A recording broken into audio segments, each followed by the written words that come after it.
Welcome to Sweet Life Beat Life. We hope this video helps.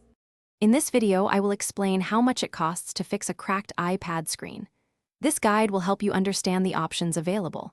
Deciding between a do-it-yourself fix or a professional repair is the first step.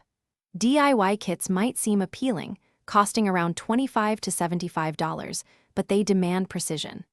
Attempting a repair without experience could accidentally damage other components, which means more expenses later. Professional services, while pricier, often guarantee the quality of their work and parts. Apple provides official repair services using genuine parts, ensuring your iPad functions like new. These out-of-warranty screen repair costs, however, vary widely depending on your specific iPad model and its generation. For example, a basic iPad screen repair might start around $250.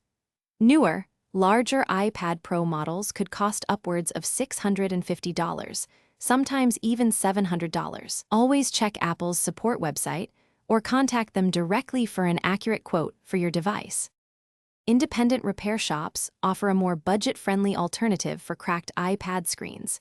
These shops often use high-quality aftermarket parts, which contributes to their lower pricing structure. For a standard iPad, you might find repairs costing around $150, while more advanced models could be $300 or $400. Always ask about the warranty on their repairs and the origin of their parts. Reading customer reviews can also help you choose a reputable shop. Several factors ultimately determine your total repair cost. The specific iPad model, like an iPad Air versus an iPad mini, drastically changes the price.